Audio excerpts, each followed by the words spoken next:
আসসালামু আলাইকুম রহমতুল্লাহ। প্রিয় দর্শক, আজকে আপনারা এই ভিডিও থেকে জানতে পারবেন এক জেলের সাথে এক সিপাহীর জুলুম করার নির্মম পরিণতি কি হয়েছিল তার। তাই ভিডিওটি পুরোটাই দেখার অনুরোধ রইল।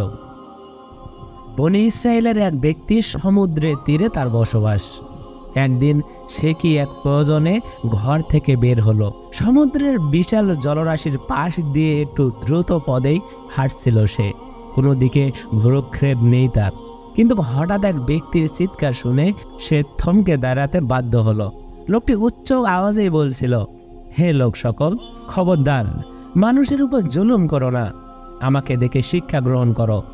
জুলুমের শাস্তি কত নির্মম, কত নিষ্ঠুর আমার প্রতি লক্ষ্য করে তোমরা তা বুঝতে চেষ্টা করো। কথাগুলো শুনে লোকটির মনে কৌতূহল জাগলো। সে তার নিকট এগিয়ে গিয়ে বলল, ভাই, কি হয়েছে আপনার, এমন করছেন কেন? জবাবে সে একটি দীর্ঘ নিঃশ্বাস ছেড়ে একটু জোর গলায় বলল, কিছু হয়নি আমার, এটা আমার প্রাপ্য, পাপের ফসল, জুলুমের নির্মম পরিণতি। লোকটি বলল, ভাই, আমি তো কিছুই বুঝতে পারতেছি না, অনুগ্রহ করে বিষয়টি একটু খুলে বলুন। লোকটি বলল, তুমি শুনতে চাও আমার অতীত জীবনের মর্মান্তিক কাহিনী? সে বলল, হ্যাঁ, আপনি বললে অবশ্যই শুনব। এবার লোকটার উদাস হৃদয় থেকে বেরিয়ে এলো আরেকটি দীর্ঘ নিঃশ্বাস। গণ্ডরদের সিদ্ধ করে প্রবাহিত হলো উপসানো অশ্রু দ্বারা। বাগরুদ্ধ দৃষ্টিতে ফ্যাল করে তাকিয়ে রইল কিছুক্ষণ। তারপর আসলে মুখ মুছে কান্না জড়িত কণ্ঠে বলল, তাহলে বসো, আমি এখনই আমার বিগত জীবনের করুণ কাহিনী তোমাকে শোনাবো। একথা বলে সে শুরু করলো। সে বলল, আমি ছিলাম একজন সিপাহী। সমুদ্রের তীরে হেঁটে হেঁটে প্রকৃতির সৌন্দর্য উপভোগ করা ছিল আমার প্রিয় শখগুলোর একটি। কঠিন বাস্তবতাও আমাকে এর থেকে বিরত রাখতে পারত না। কোনোদিন সকাল বিকাল দুইবার সম্ভব না হলো একবার তো অবশ্যই যেতাম। বিশাল জলরাশির পর্বত সম উর্মিমালা দেখে দারুণ পুলকিত হতাম। একদিনের ঘটনা, তখন ছিল সূর্যাস্তের সময়। বরাবরের মতো সেদিনও আমি সমুদ্রের তীরে সূর্যাস্তের আলোকিত শোভা দর্শন করছিলাম। সূর্য যখন একটা বিশাল থালার মতো টকটকে লাল হয়ে ডুবতে শুরু করলো, তখন আমার মনে হলো একটা রক্ত গোলাপ যেন ধীরে ধীরে সমুদ্রের মাঝখানে ডুবে যাচ্ছে। তার লাল কিরণ ছটাতে সমুদ্রের পানিও রক্তের মতো লাল হয়ে গেছে। সে যে কি এক অপূর্ব দৃশ্য, তা যে দেখেছে সে ছাড়া আর কেউ অনুভব করতে পারবে না। আমি সাগরের মাঝে সূর্যাস্তের মনোমুগ্ধকর দৃশ্য অবলোকন করে বাড়ি ফিরছিলাম। হঠাৎ দেখি একজন জেলে একটি বিশাল মাছ শিকার করেছে। তার চেহারা খুশিতে ঝলকিত, হৃদয় রাজ্যে প্রবাহিত হচ্ছে আনন্দের সিদ্ধ সমীর। আনন্দের হিল্লোল বয়ে চলেছে গোটা দেহ জুড়ে। আমি ধীরে ধীরে তার নিকটে গেলাম। সোনালী রঙের বিশাল আকৃতির মাছটি প্রাণ ভরে দেখলাম। সত্যি কথা বলতে কি, এত সুন্দর বিরাট আকৃতির মাছ জীবনে কোনোদিন দেখিনি আমি। এক পর্যায়ে মাছটির প্রতি আমার লোভ এসে গেল। যে কোনো উপায়ে ওই মাছটিকে পাওয়ার জন্য হৃদয় মন ব্যাকুল হয়ে উঠল। সিদ্ধান্ত নিলাম, যেভাবেই হোক এই মাছটি আমাকে পেতেই হবে। এই মাছটি আমি চাই। মাছটি যতই দেখছিলাম ততই আমার মনের মধ্যে ওই মাছটিকে হস্তগত করার বাসনা তীব্রতর হচ্ছিল। কিছুতেই ওই মাছটি থেকে দৃষ্টি ফেরাতে পারছিলাম না। তাই এক সময় লোকটির নিকট মনের কথাটি প্রকাশ করে বললাম, ভাই, তোমার এই মাছটি খুব পছন্দ হয়েছে আমার, তুমি এই মাছটি আমাকে দিয়ে দাও। জবাবে জেলেটি বলল, না, এই মাছ আমি কোনো অবস্থাতেই দেব না। আমি বললাম, কেন দেবে না? মাছটি যে আমার খুব পছন্দ হয়েছে। যদি এমনিতে দিতে না চাও তবে উপযুক্ত মূল্য দিয়েই আমি ক্রয় করতে চাই। জেলেটি বলল, উপযুক্ত মূল্য কেন? 1000 দিরহাম দিলেও আমি তা হাতছাড়া করব না। আমি বললাম, কেন? মাছটির প্রতি তোমার এত আগ্রহ কেন? জেলেটি বলল, আমি সারাদিন অনেক কষ্ট করে এই মাছটি শিকার করেছি, তেমনি আমার নিকট ওই মাছ বহুগুণে বেশি পছন্দের। আর কষ্ট করে অর্জিত পছন্দের জিনিস কেউ হাতছাড়া করবে কি? আমি বললাম, এসব আমি জানি না। আমার পরিষ্কার কথা হলো, মাছটি আমার ভালো লেগেছে, সুতরাং যে কোনো মূল্যে ওই মাছটি আমার হস্তগত করবই।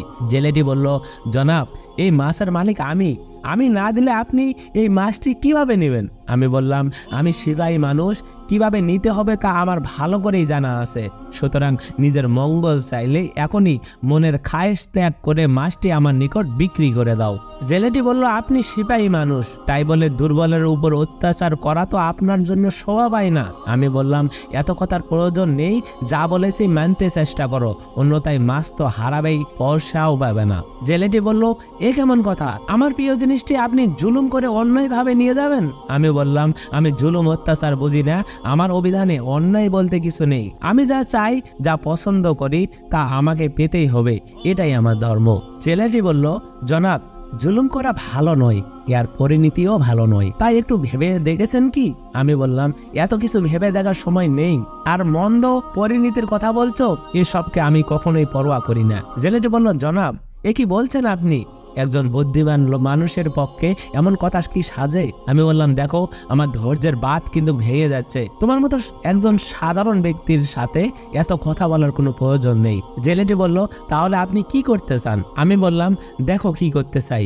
এ কথা বলে তার নিকট থেকে আমি জোরপূর্বক মাছটি ছিনিয়ে নিয়ে বাড়ির পথে রওনা দিই। জেলেটি অনেক অনুনয় বিনয় করে কেঁদে কেঁদে মাছটি ফিরিয়ে দেওয়ার জন্য আবেদন করছিল, কিন্তু তার কোনো কথাই আমার মনে ভারান্তর সৃষ্টি করেনি। শত অনুরোধের পরও মাছটি ফিরিয়ে দেয়নি। অবশেষে সে একটি দীর্ঘ নিঃশ্বাস ছেড়ে শুধু এতটুকুই বলে গেল যে, হে রহমানুর রাহিম, আমি দুর্বল, আমি অসহায়, তোমার এক সবল বান্দা আমার উপর কত বড় জুলুম করেছে তা তুমি ভালোই করে দেখেছো। হে খোদা, তুমি আমাকে এবং এই সিপাহীকে বানিয়েছো, আমার তুলনায় তাকে শক্তিশালী করেছো, কিন্তু সে ওই শক্তির সদ্ব্যবহার করেনি। হে পরওয়ারদিগার, সে আমার উপর নির্মম অত্যাচার করেছে, তুমি এই জুলুমের এমন বিচার করো যেন উহা থেকে সকলে শিক্ষা গ্রহণ করতে পারে। তার প্রার্থনার আমি মোটেও ভীত হইনি, জুলুমের পরিণতির কথা একবারও চিন্তা করিনি, বরং উল্টো রাগে আগুন হয়ে আমার চক্ষুদ্বয় টকটকে লাল হয়ে গেল। একজন সাধারণ জেলে আমার কথা কেন মানল না? এজন্য দুঃখে অপমানে আমার সমস্ত শরীর কাঁপতে লাগলো। তাই হঠাৎ আঘাত খাওয়া বাঘের ন্যায় গর্জন করে বললাম, এই খবিশ, ভাগ এখান থেকে। সে বলল, না, আমার মাছ না নিয়ে আমি যাব না। আমি বললাম, যাবি না? এতটুকু বলেই তার মাথায় প্রচন্ড জোরে আঘাত করলাম। আমার আঘাতের প্রচন্ডতায় সে সঙ্গে সঙ্গে মাটিতে লুটিয়ে পড়ল। তারপর একটি বিকট চিৎকার করে জ্ঞান হারালো। লোকটি জমিনে পড়ে আছে, আশেপাশে কোনো লোকজনও নেই। এই মুহূর্তে লোকটির জ্ঞান ফেরানোর চেষ্টা করা আমার প্রয়োজন ছিল, কিন্তু সেদিন আমি এতই নিষ্ঠুর হয়ে গিয়েছিলাম যে তার প্রতি আমার সামান্যতম সহানুভূতি সৃষ্টি হলো না, বিন্দু মাত্র মানবতাবোধ জাগ্রত হলো না। তাই আমি সেখানে এক মুহূর্তে দাঁড়িয়ে না থেকে তাকে একাকী ফেলে রেখে আমার বাড়ির দিকে রওনা দিলাম। বেশি দূর আর যাওয়া হলো না আমার। শুরু হলো জুলুম অত্যাচারের ভয়ঙ্কর শাস্তি, অন্যায় অবিচারের নির্মম পরিণতি। আমি মাছটি হাতে নিয়ে দ্রুত বেগে হাঁটছি, কিন্তু খোদার কি কুদরত, কিছু দূর অগ্রসর হওয়ার পর মাছটি আমার আঙ্গুল কামড়ে ধরলো। এই ঘটনায় আমি ভয় পেয়ে গেলাম। হাত ছাড়ানোর জন্য বারবার চেষ্টা করলাম, কিন্তু কিছুতেই তা সম্ভব হলো না। পরে ওই অবস্থাতেই বাড়ি এলাম। ঘটনা শুনে আশেপাশের অসংখ্য লোক সমাবেত হলো। অবশেষে বহু চেষ্টা তকবীরের পর বাড়ির সকলে মিলে সেই মাছের কবল থেকে আমাকে উদ্ধার করতে সফল হলো। আঙ্গুল কামড়ে ধরার কারণে শুরু থেকে আমি প্রচন্ড ব্যথায় অস্থির ছিলাম। আঙ্গুল ছাড়ানোর পর ব্যথার মাত্রা আরো বৃদ্ধি পেল। অসহ্য যন্ত্রণায় আমি ছটফট করতে লাগলাম। অবশেষে একজন অভিজ্ঞ ডাক্তার আঙ্গুল পরীক্ষা করে বললেন, এই আঙ্গুল কেটে ফেলতে হবে, অন্যথায় উহার পচন দেহের সর্বত্র সংক্রমিত হয়ে ভয়াবহ অবস্থার সৃষ্টি করতে পারে। ডাক্তারের পরামর্শ অনুযায়ী আঙ্গুল কাটা হলো, কিন্তু সঙ্গে সঙ্গে সেই ব্যাধি হাতের তালুতে চলে এলো। এবারও ডাক্তার পরীক্ষা নিরীক্ষা করে তালু পর্যন্ত হাত কেটে ফেলার নির্দেশ দিল। ডাক্তারের নির্দেশ সঙ্গে সঙ্গে পালন করা হলো, কিন্তু হাতের তালু কেটে ফেলার পর সেই ব্যাধি হাতের কবজিতে দেখা দিল। বর্ণনাকারী বলেন, ডাক্তারের পরামর্শ অনুযায়ী এভাবে আমার হাত বারবার কাটতে থাকলাম, আর ওই মারাত্মক ব্যাধিটি আমার দেহের সমস্ত জায়গায় দেখা দিতে থাকলো। এক পর্যায়ে আমার মনে ভয় ঢুকে গেল। আমি বাড়িঘর লোকালয় ত্যাগ করে জঙ্গলে পালিয়ে গেলাম। একদিন আমি জঙ্গল থেকে বের হয়ে মরুভূমিতে এলাম। প্রচন্ড ব্যথায় তখন আমি চিৎকার করে কাঁদছিলাম, কিন্তু আমার চিৎকার শোনার মতো কোনো লোক সেখানে ছিল না। একসময় একটি গাছের ছায়ায় বসে পড়লাম। কিছুক্ষণ পর একটু আরাম অনুভূত হলে আমি সেখানেই ঘুমিয়ে গেলাম। সেই ঘুমে আমি স্বপ্নে দেখলাম এক ব্যক্তি আমাকে বলছে, হে অমুক, এভাবে একের পর এক তোমার দেহের সকল অঙ্গ প্রত্যঙ্গ কেটে ফেললেও এই কঠিন মুসিবত থেকে তুমি উদ্ধার হতে পারবে না। স্মরণ করো, তুমি একদিন এক দুর্বল অসহায় জেলের মাছ জোরপূর্বক ছিনিয়ে নিয়েছিলে। এটা হলো তোমার সেই জুলুমের শাস্তি। মনে রেখো, যতদিন পর্যন্ত তুমি তার হক ফিরিয়ে না দিবে ততদিন তুমি এই আযাব থেকে কিছুতেই মুক্তি পাবে না। উপরন্তু স্বপ্ন দেখার পর আমি আর বিলম্ব করলাম না, সাথে সাথে ওই জেলের খোঁজে সমুদ্রের তীরে চলে গেলাম। সেখানে গিয়ে দেখলাম সেই মৎস্য শিকারী সমুদ্রে জাল ফেলে বসে আছে। আমি অদূরে দাঁড়িয়ে তার জাল টানার অপেক্ষা করতে লাগলাম। কিছুক্ষণ পর সে জাল টানলো, দেখা গেল জালে প্রচুর মাছ আটকা পড়েছে। সে মাছগুলো খাঁচায় পুরে অবসর হওয়ার পর আমি নিকটে গিয়ে বললাম, হে আল্লাহর বান্দা, তুমি আমাকে ক্ষমা করে দাও। সে জিজ্ঞেস করলো, কে তুমি? আমি বললাম, আমি সেই হতবাকা সিপাহী যে একদিন তোমার মাথায় আঘাত করে তোমার প্রিয় ও পছন্দের মাছটি ছিনিয়ে নিয়েছিল। তৎপর আমার হাতটি কাপড়ের নিচ থেকে বের করে বললাম, তোমার উপর জুলুম করার কারণে আল্লাহ আমাকে এই শাস্তি দিয়েছেন। হাতের বিভৎস দৃশ্য দেখা মাত্রই বিজলি আহতের ন্যায় লোকটি চমকে উঠল। তৎপর ক্ষণকাল নিশ্চুপ থাকার পর উচ্চস্বরে বলল, এমন ভয়াবহ অবস্থা থেকে আল্লাহ পাক সকলকে হেদায়েত করুক। আমি তোমাকে ক্ষমা করে দিলাম। তার কথা শেষ হওয়ার সাথে সাথে হাতের ক্ষত স্থান থেকে একটি পোকা বের হয়ে মাটিতে পড়ে গেল। সেই সঙ্গে যাবতীয় ব্যথা বেদনা ও দুর্বৃত হলো। আমি সুস্থ হয়ে বাড়ি চলে আসতে চাইলে সে আমাকে বলল, দাঁড়ান, আমি আপনার উপর বড় যে ইনসাফি করেছি। একটি মাছের জন্য বদদোয়া করেছি, যার ফলে আপনি দীর্ঘ যাতনা ভোগ করেছেন, সীমাহীন কষ্ট সহ্য করেছেন, চিরদিনের জন্য একটি হাত হারিয়েছেন। আসল কথা হলো, জুলুমের শাস্তি যে এত কঠিন হয় এবং এত তাড়াতাড়ি আসে তা আগে আমার জানা ছিল না। যদি জানতাম আপনি এত মারাত্মক ও যন্ত্রণাদায়ক শাস্তির সম্মুখীন হবেন, তবে কখনোই আমি বদদোয়া করতাম না। যাই হোক, যা হবার তো তা হয়েই গেছে। এবার আপনি আমার বাড়িতে চলুন। এতটুকু বলে সে আমার হাত ধরে তার বাড়িতে নিয়ে গেল।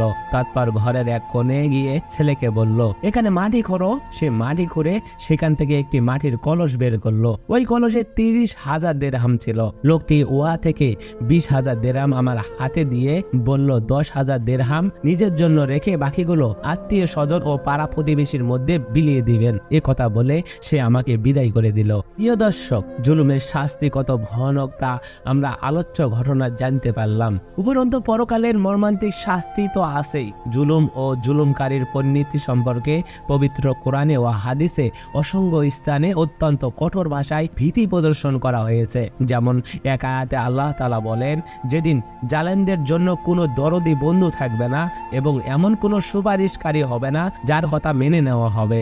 সূরা আল মুমিনুন আয়াত নম্বর 18। অন্য আয়াতে বলা হয়েছে জালেমদের জন্য কোনো সাহায্যকারী হবে না। সূরা হজ আয়াত নম্বর 71। হযরত আয়েশা রাদিয়াল্লাহু তাআলা আনহাতে বর্ণিত এক হাদিসে রাসূল সাল্লাল্লাহু আলাইহি সাল্লাম বলেন, যে ব্যক্তি জুলুম করে এক বিগত পরিমাণ জমিন দখল করে নিল, কিয়ামতের দিন আল্লাহ পাক তার গলায় 7 তবক জমিন পরিয়ে দিবেন। বুখারী মুসলিম। তাই আসুন আমরা অন্যের জমি দখল করা থেকে, অন্যের জিনিস ছিনিয়ে নেওয়া থেকে, দুর্বলের প্রতি জুলুম করা থেকে বিরত থাকি। সবাই ভালো থাকবেন, সুস্থ থাকবেন, এই কামনায় এখানেই বিদায় নিচ্ছি। ভালো লাগলে চ্যানেলটি সাবস্ক্রাইব করে যাবেন। আল্লাহ হাফেজ।